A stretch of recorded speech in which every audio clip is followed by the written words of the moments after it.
Launch satellites and spacecraft into space by putting them on rockets carrying tons of propellants. The propellants give the rocket enough energy to boost away with force from Earth's surface. According to Newton's 3 law, one of the laws says that for every action, there is an equal and opposite reaction. The exhaust pushes out of a rocket's engine down toward the ground. That's the action force. In response, the rocket begins moving in the opposite direction, lifting off the ground. That's the reaction force. To launch, the rocket needs enough propellants so that the thrust pushing the rocket up is greater than the force of gravity pulling. The satellite is placed in a protective cover at the top of the rocket, which is called payload or nose cone.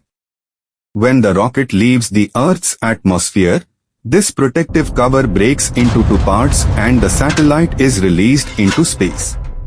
Rockets are launched vertically to pass through the thickest part of the atmosphere quickly, then tilt to achieve the horizontal velocity required for orbit.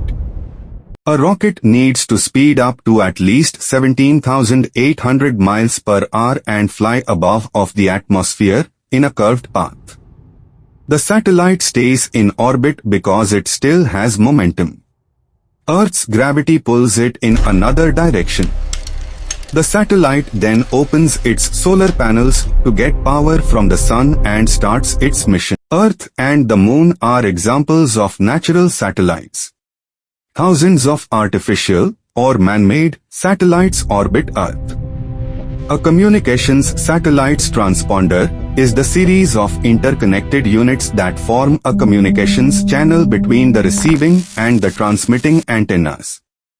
The antenna sends and receives information, usually to and from Earth subject to communication signal, GPS, etc.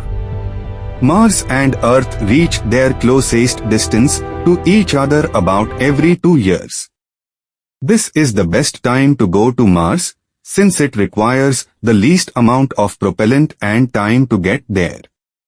Moons, also called natural satellites, come in many shapes, sizes and types. They are generally solid bodies. Satellites located near Earth, usually in low Earth orbit (LEO), use their remaining fuel to slow down, allowing Earth's gravity to drag them into the dense atmosphere, where they burn up.